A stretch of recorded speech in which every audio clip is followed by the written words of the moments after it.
Hi, my name is Dr. Ken Beatty. I'm a TESOL professor and a textbook writer.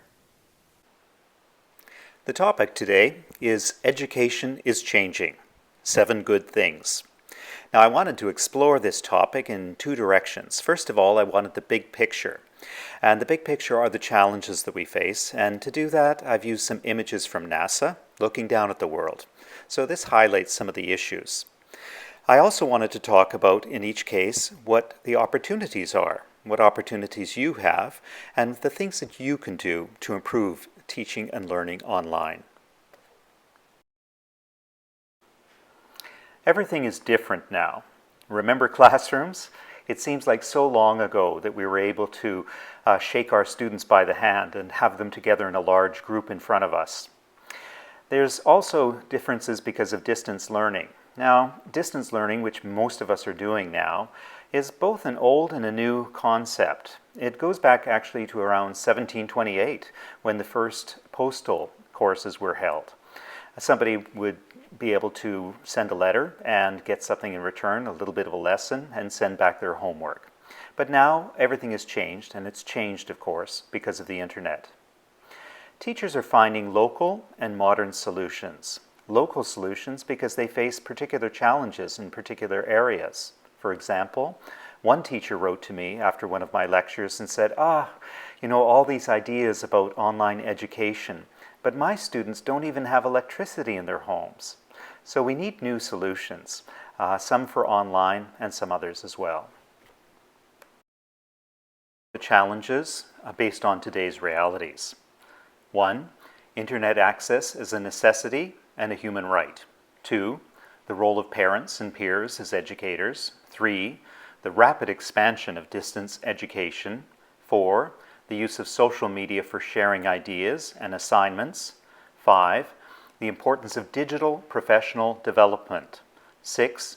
The evolution of the textbook into a multimedia tool. 7. A global responsibility for education. As we look at these challenges, we also have to look at the opportunities. Today, for example, we have the opportunity to change paradigms and rethink how teaching and learning should happen.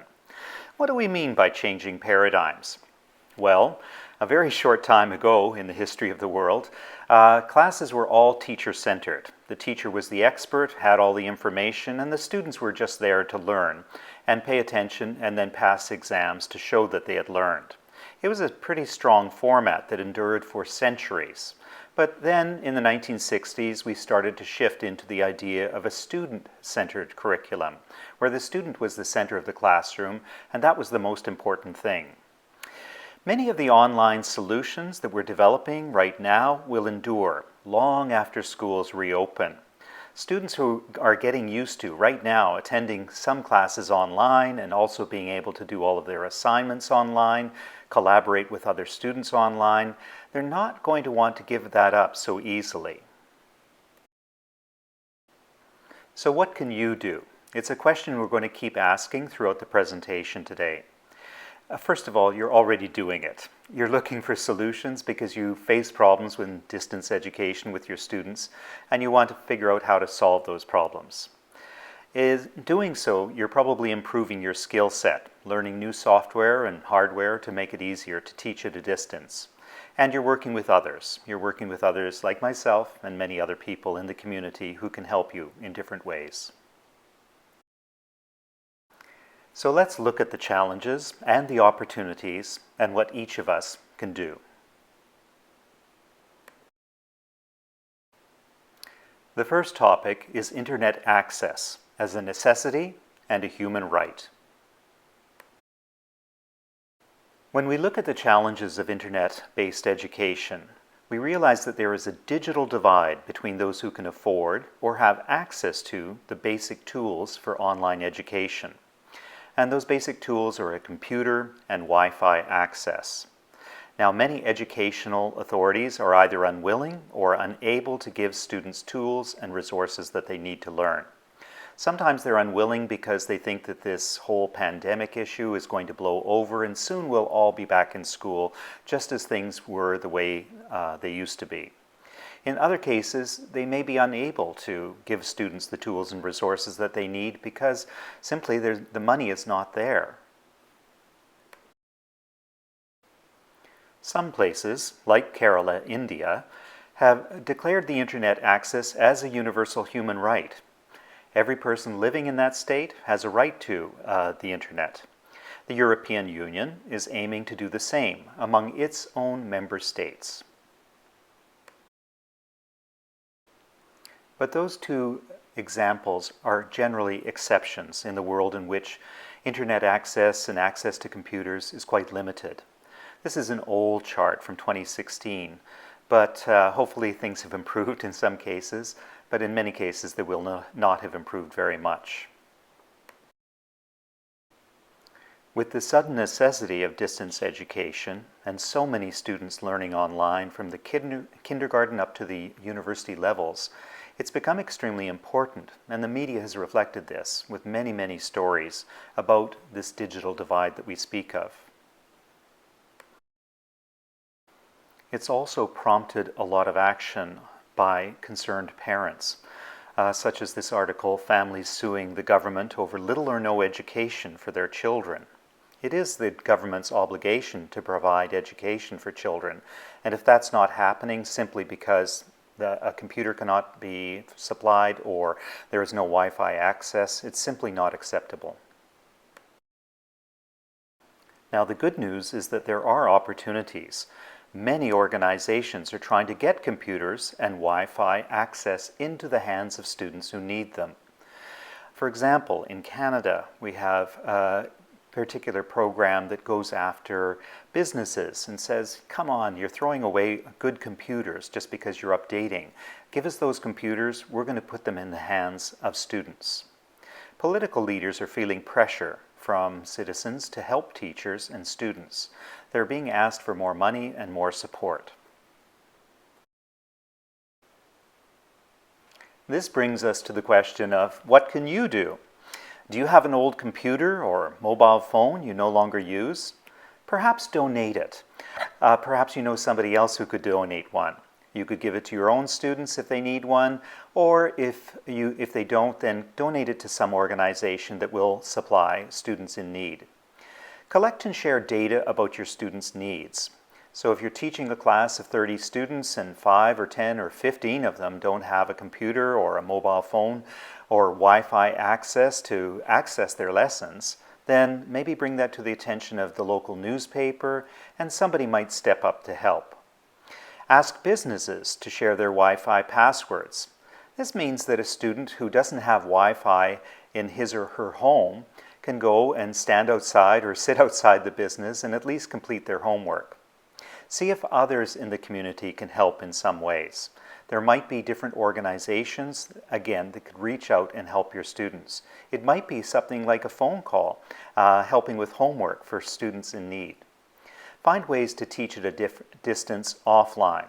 You might, for example, make a little video of your class, or even going back to 1728, you might even try to send a letter to your students just telling them what they should do, or give them a phone call and make sure that they're up to date on their lessons. The second issue has to do with the role of parents and peers as educators. I just want to draw a little bit of attention.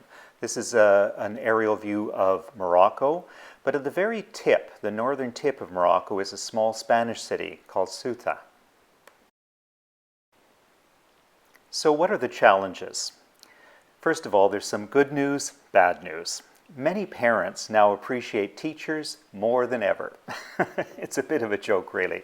It's simply that parents suddenly realize all the many jobs teachers do, from offering encouragement to monitoring homework to keeping discipline to keeping students on a schedule and being experts in a wide range of topics. The second challenge is that everyone needs help. Now, learners may know somebody who can help, but in some cases they don't. And in many cases, those students learning English as a second language may be the only English speakers in their home. And the third challenge is, how do we find ways to make the online teaching and learning experience mirror the best parts of traditional learning experience? So what exactly is different?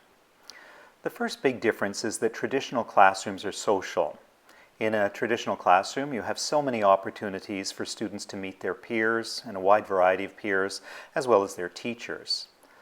Face-to-face classes encourage a wide range of learning interactions to take place, from pair and group work to peer teaching. Those are those opportunities where a student doesn't quite understand something and they ask the student next to them, and then they learn from them. One of the challenges that we have is, can we replicate these interactions online in different ways? A side consideration is that feedback is distant too.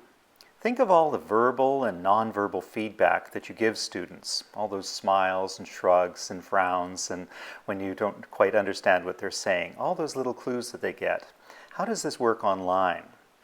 If you look at the photograph that I've supplied here, this was from last year at a street fair that I was at in Sao Paulo, Brazil. And you can see there's so many different expressions. And you probably, in the course of a classroom, you might see all of those expressions in 1 hour or 1 day. That's the kind of thing that we can read in a classroom and react to appropriately. Online, sometimes we don't always see our students' faces or don't see them as clearly, and we can't give the same kind of feedback to them. So where are the opportunities? First of all, feedback can happen in a number of ways online, both during and after class. You can smile, you can look at the students, you can bring them up on screen, you can give them a chance individually or in small groups to appear on screen in front of you and in front of their peers. And then you can give them the feedback positively, both in what you say and just by seeing your face. It's a huge big thing for them. You can also give them little stickers or other things on their assignments virtually. Students can identify who can work with them and who can help. So this goes back to the question of how are they going to get some additional feedback and assistance outside of the classroom? Well, you can ask them, who can help you? Is there an uncle who speaks English? Do you have a friend who speaks English? Would it be good to be in a particular pair group for you to get some extra help? So, what can you do?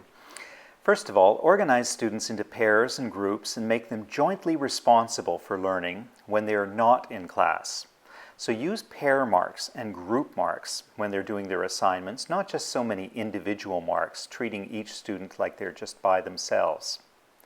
For group presentations, when the students have to present to the rest of the class via video, choose the student to present so that everyone is prepared. This is an old trick.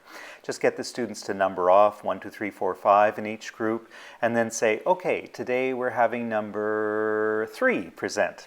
That allows everyone to be focused on the task, thinking that they may have to be the one who presents. The best part of this is that the stronger students will help the weaker ones because their group mark depends upon it. They'll say, your English isn't perfect, so let me give you a little extra help and make sure you really understand what we have to do.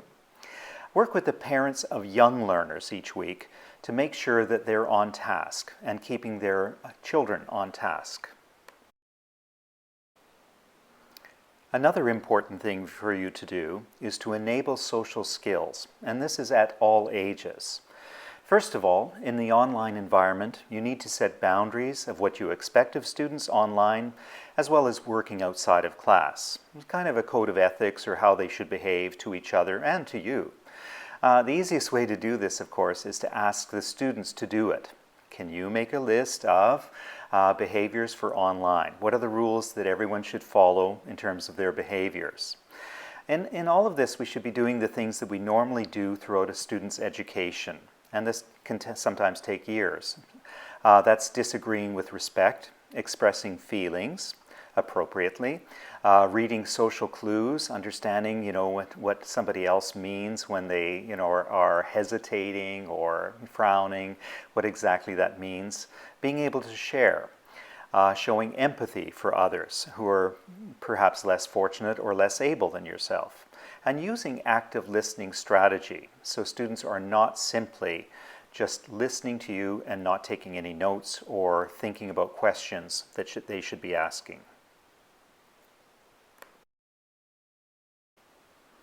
It's important to involve peers and parents.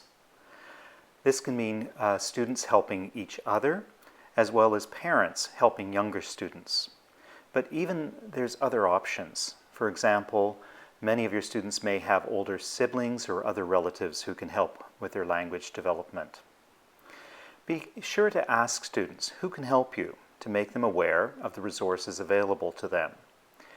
For example, in Suta, teacher Paula's kids learn at home in very creative ways.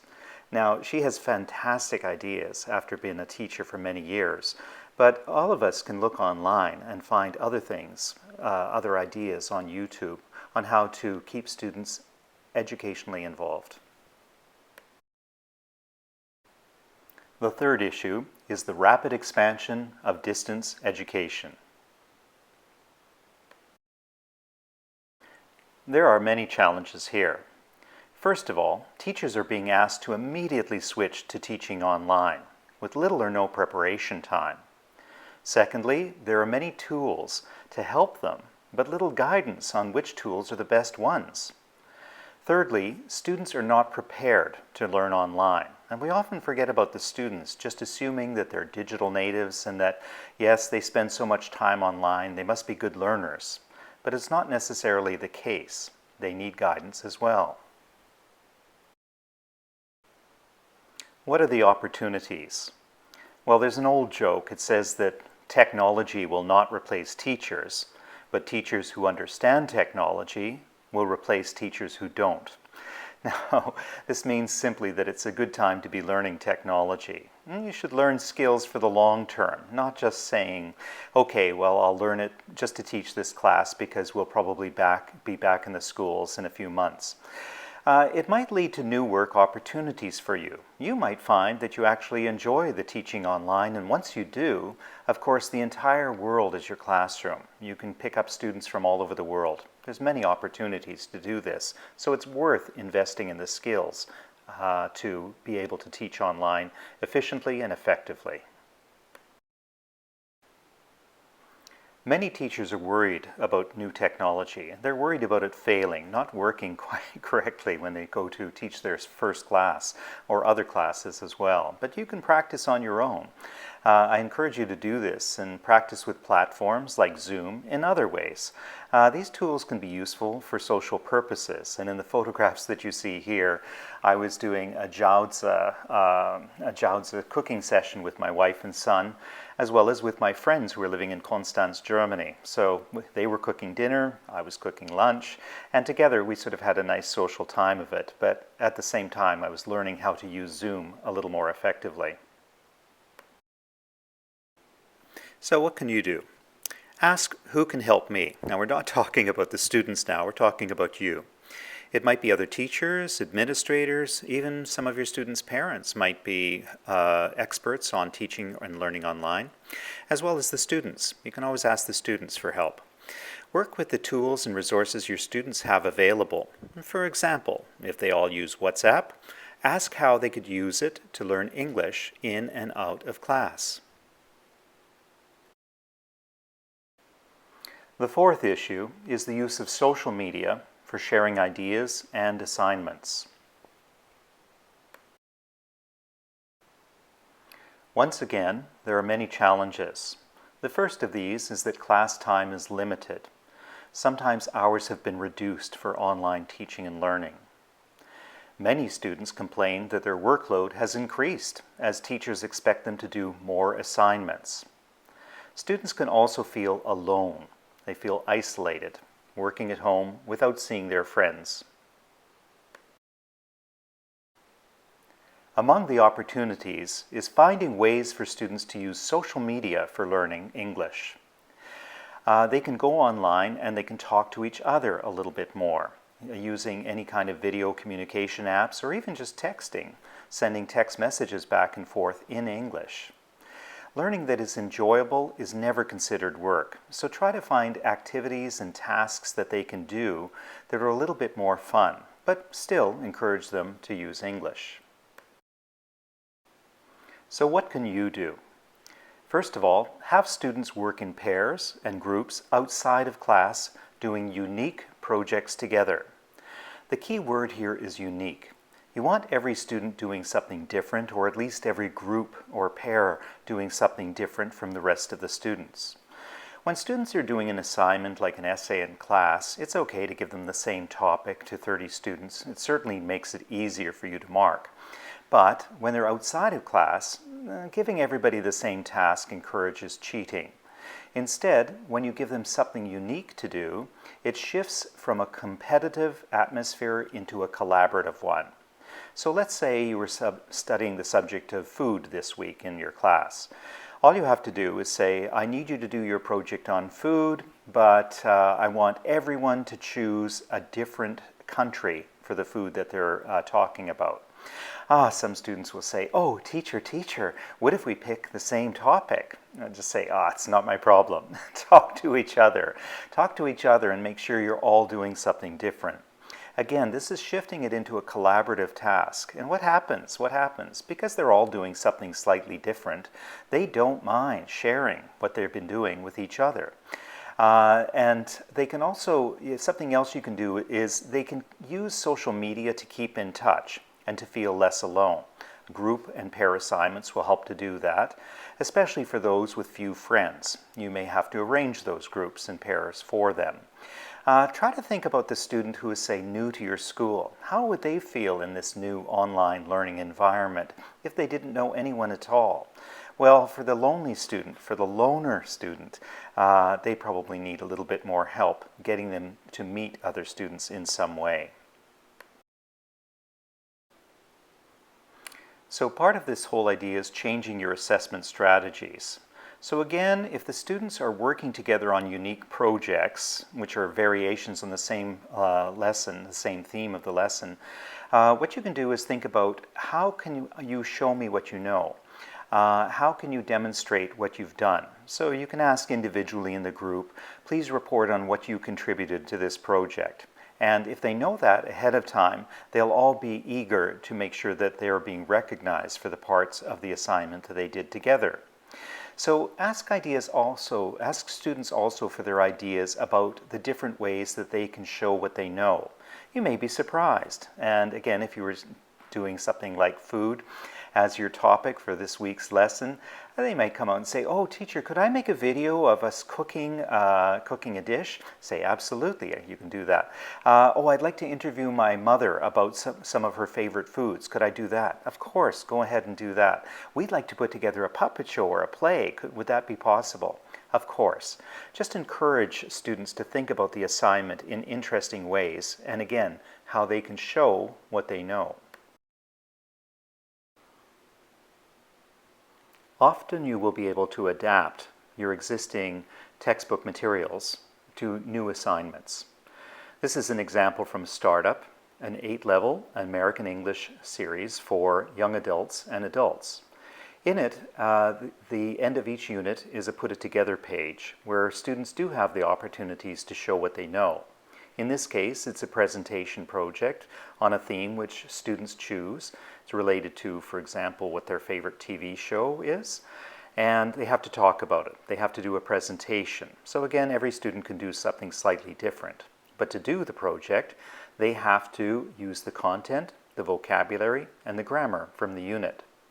Now, in doing this, you would simply ask them to create a short video. And the beauty of this kind of project is that they will do it again and again and again as they try to get it perfect, as they show their peers and their family, and they make small improvements until they're satisfied with it.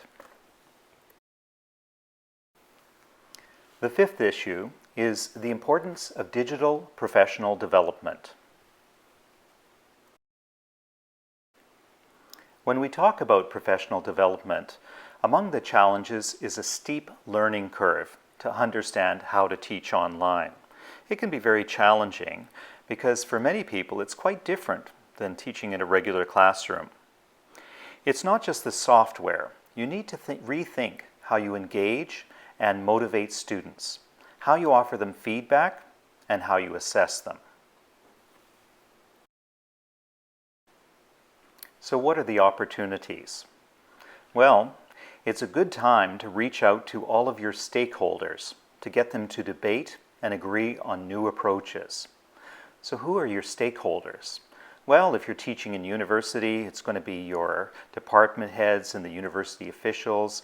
It's going to be other peers, the other teaching staff that you work with, as well as your students. If you're teaching younger children, you probably also want to reach out to their parents and try to find out what is the best way to learn online and what is the best use of everyone's time.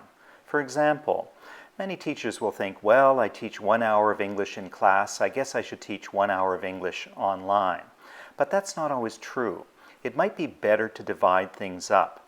It might be better to, for example, use that 1 hour with 45 minutes of instruction face-to-face in class, but send the students home to do parts of the work on their own for those other 15 minutes and use that time to reach out to either individual students or, again with the case of younger students, to their parents. Dream together of the perfect online learning experience. Try to figure out what you could make that would best suit your learners' needs. What can you do? Start by making a list of what you know and what you're able to do with technology. You might surprise yourself. There might be a lot of things you're able to do. At the same time, identify areas where you need to learn and to improve. Talk to others to see who could help, or get a direction to follow. Somebody might say, oh, well, there's a wonderful YouTube video on this. You should go look at that. That's how I learned. When I started thinking about this, I wrote down a little mind map of my own and tried to point out some things that I knew about, and maybe it started me thinking about things that maybe I need to learn more about. So I know certain kinds of software and hardware, but not others. I certainly know a few things about conferencing software, but some I need to learn a bit more about. I thought about how I could be engaging students with different ways, and also the online assessment. How is that going to happen for me? That's more of a question. So with each of these, once you've clearly identified what you're able to do, as well as what you need to learn, you can get on with the learning part. Of course, one great way to continue learning is to stay in touch with Pearson. Pearson has regular professional development webinars that help you improve existing skills and to pick up new ones. Take advantage of them. Talk to your Pearson rep about your particular challenges as well. Your rep may have some solutions already available to you. The sixth issue is the evolution of the textbook into a multimedia tool. Textbooks are changing. Many things have changed, and you probably notice the differences between textbooks that you're using now to those that you had 10 years ago. But the reasons we need textbooks have not changed. They organize the process of teaching and learning, and they reflect current and content and pedagogy with extensive resources. Now, once in a while, I run across a teacher and I ask them, say, well, so what do you use to organize your teaching, or what textbook are you using? And they'll say, oh, no, I just, whatever I'm interested in that day, I just decide, to do something. I'll pull something off the internet or decide what the students, would like to learn. And I feel so sorry for those students, because without a clear scope and sequence, the scope being what should be covered and the sequence of how it should be covered in the order, students are really not learning very much. Most online textbooks, however, were not designed for use online.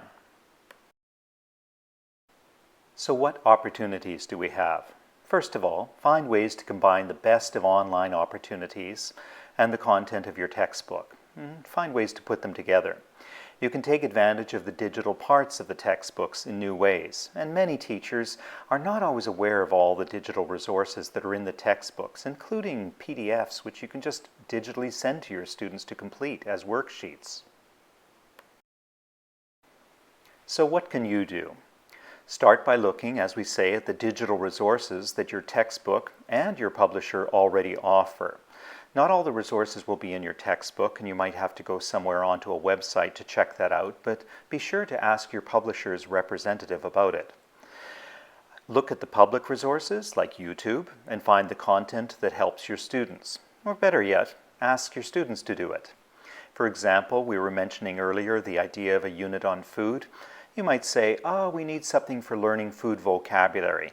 Everybody try to find one good resource online, and then I want you to compare all your resources, and then I want you to choose the best 3 or the best 10. What happens when this type of task is asked of students?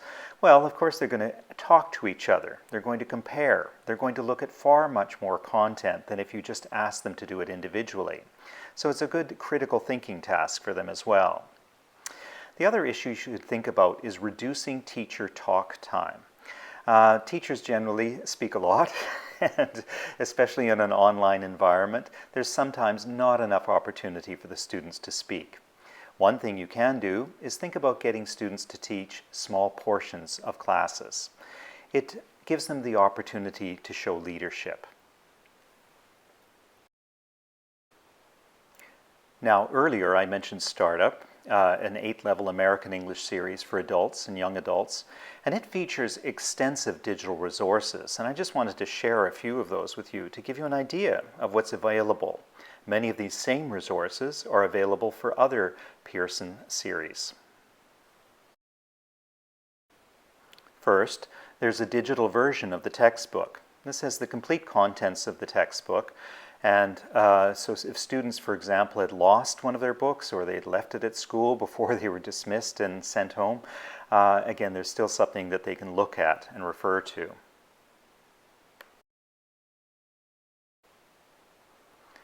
When you're teaching the class, you can actually use Active Teach, which is a front-of-class online interactive presentation tool. And from this presentation tool, you can play all the audio and all the video and use other resources, such as a pop-up toolbar, to highlight portions, to write on the page, everything else, so that the students can see what's going on. You could use this in class, and exactly the same way you can use it online. Startup comes with an app. On this app are all the videos and all the audios in each student book, and along with that are grammar and vocabulary tasks for the students to complete. The app provides students with formative assessment.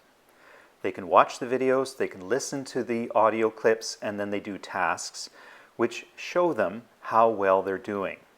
The tasks are related to the vocabulary and the grammar of the unit, and if they do well, that's great. But if they're not doing very well, they can see that immediately because it's all self-marking. So they can go back to their books, they can go back to the audio clips, they can go back to the videos, and then they can try again.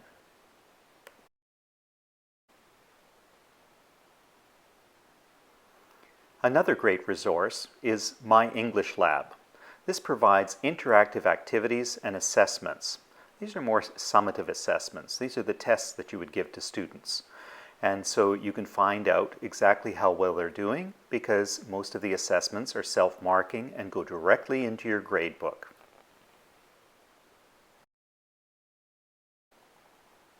The seventh and final issue of today's talk is a global responsibility for education.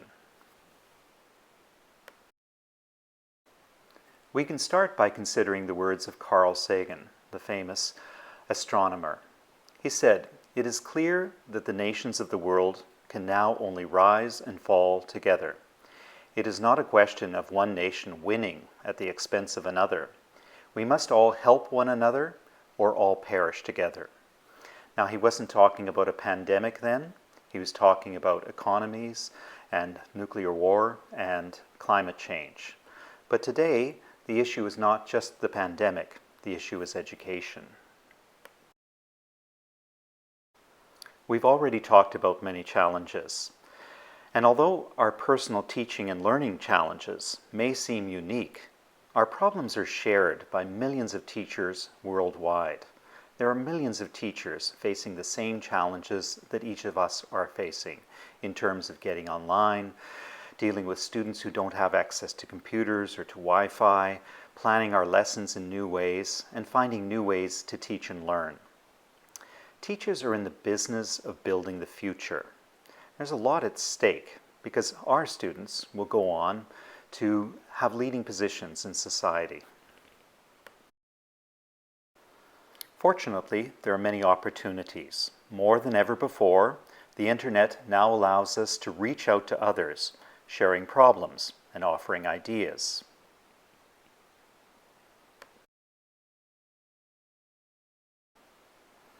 So what can you do? First of all, consider what you can do to take education beyond the classroom. So ask students for ideas for public projects of some kind. It can be as simple as putting a bit of an English lesson on a piece of paper and putting it in your front window so somebody walking down the street can see it. I live in Montreal, and around the corner from where I live, someone has put up a scale model of the distance between the Earth and the Moon. So this is, if the Earth was this size and the Moon was that size, this distance, this would be the distance between them. It's a great little fun educational project. Here's another example, and all you need is a little chalk or paint. So the images on either side are from Montreal, and they're little hopscotch. So it's teaching students numbers. But when I was in Bogota last year, I saw another one, and those were for the days of the week. I thought, what a great way to teach students. Something else you can consider is joining with other teachers, both locally and nationally and internationally. So are you part of a local or national language teachers association? Some of them are free to join. The one in Quebec is free to join for English teachers. I'm a member. I'm a member of BC Teal from British Columbia, as well as TESOL International. So join. Think about joining a committee. In fact, I've made some of my best friends working on committees with other people. Network in other ways. Find ways to reach out to other teachers. Here's one example. This is a teacher reaching out, Dana. She's in Romania. That's her with the big red headphones. And after one of my talks, she reached out and said, okay, would you be willing to talk to my students? Don't ask me, I can't do hundreds of these. But I thought, why not? Why not? So I ended up talking to a group of her students in Romania. All 16 years old and with great ideas and great plans for the future and remarkably good English. And that's a testament to Dana's good teaching. But although there's so much for you to do, be easy on yourself. The Canadian government recently issued these guidelines for federal employees. They said, first of all, you're not working from home. You're at your home during a crisis trying to work. Your personal, physical, and emotional health are more important than anything else right now. You should not try to compensate for lost productivity by working longer hours. It goes on. There were 6 points altogether. But I thought this was great advice and recognizes that we're in a very difficult situation now. So take some time to relax. Take some time to think about yourself. So here's my advice. Start. Start slowly, get some help, grow. As teachers, we're used to adapting to new situations and finding the best ways to tailor teaching and learning to our students' needs. It's no different now. Thank you, and I hope that this presentation has been useful for you. Here's my email. I'd love to hear from you if you have suggestions or questions on these topics.